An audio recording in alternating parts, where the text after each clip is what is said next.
ഒരു മകളിൽ ഐശ്വര്യദേവത കുടികൊള്ളുന്നു. അവൾ ശ്രേഷ്ഠയാണ്.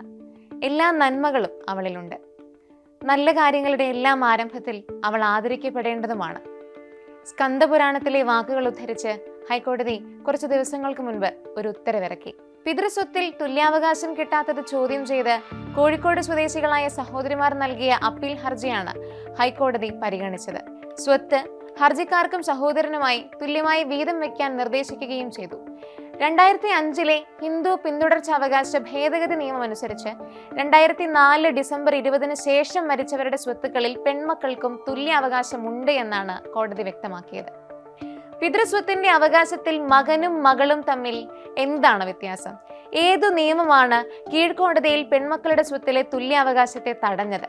നമുക്കൊന്ന് പരിശോധിക്കാം. പിന്തുടർച്ചാവകാശം എന്നത് കേന്ദ്രത്തിനും സംസ്ഥാനങ്ങൾക്കും ഒരുപോലെ നിയമനിർമ്മാണം നടത്താൻ അധികാരമുള്ള കൺകറന്റ് ലിസ്റ്റിലാണ് ഉൾപ്പെട്ടിരിക്കുന്നത്.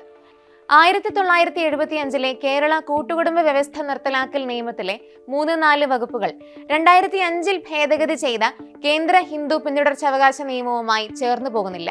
കേരള നിയമത്തിലെ സെക്ഷൻ 3 അനുസരിച്ച് പാരമ്പര്യ സ്വത്തിൽ ആർക്കും ജന്മാവകാശം ഇല്ല എന്ന് പറയുമ്പോൾ സെക്ഷൻ 4 പറയുന്നത് ഹിന്ദു അൺഡിവൈഡഡ് ഫാമിലി, അതായത് അവിഭക്ത കുടുംബത്തിലുള്ളവർക്ക് സ്വത്തിൽ കൂട്ടവകാശം ഉണ്ടായിരിക്കും എന്നാണ്. എന്നാൽ 2005 ഹിന്ദു പിന്തുടർച്ചാവകാശ ഭേദഗതി നിയമമാകട്ടെ എല്ലാ മക്കൾക്കും തുല്യാവകാശം ഉണ്ടായിരിക്കുമെന്നും പറയുന്നു.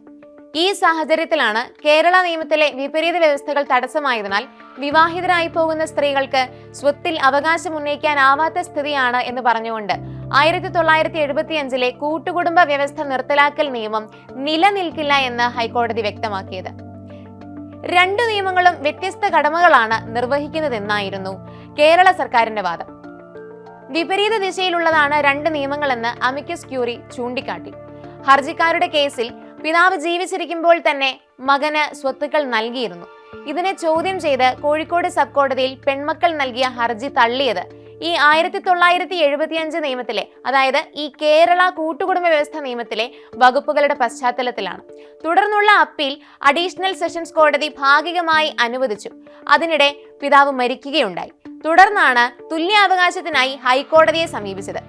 വിചാരണ കോടതി ഉത്തരവുകൾ നീതിയുക്തമല്ലെന്ന് വ്യക്തമാക്കിയ ഹൈക്കോടതി കുടുംബസ്വത്ത് ഹർജിക്കാർക്കും സഹോദരനും തമ്മിൽ തുല്യ ഓഹരികളാക്കാനും നിർദ്ദേശിച്ചു. കേരള ഹിന്ദു കുടുംബങ്ങളിലെ പെൺമക്കൾക്ക് പൂർവിക സ്വത്തിൽ അവകാശം നിഷേധിക്കുന്നതിന് പ്രധാന കാരണമായി നിൽക്കുന്നതാണ് 1975 നിയമത്തിലെ വ്യവസ്ഥകളെന്നും കോടതി ചൂണ്ടിക്കാട്ടി.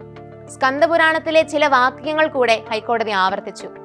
ഒരു മകൾ 10 ആൺമക്കൾക്ക് തുല്യമാണ്. 10 ആൺമക്കളെ പ്രസവിച്ച് വളർത്തിയതിലൂടെ ഒരാൾക്ക് എന്ത് ഫലം ലഭിക്കുന്നുവോ അതേ ഫലം ഒരു മകളെ ജനിപ്പിക്കുന്നതിലൂടെയും നേടാം. എന്നാൽ പെൺമക്കൾക്കുള്ള പിതൃസ്വത്തിന്റെ പിന്തുടർച്ചാവകാശ കാര്യത്തിൽ ഇക്കാര്യങ്ങൾ കാണാറില്ല എന്ന് പറഞ്ഞുകൊണ്ടാണ് സ്വത്തിൽ തുല്യാവകാശം ഉറപ്പിക്കുന്ന ഉത്തരവ് ഹൈക്കോടതി പുറപ്പെടുവിച്ചത്.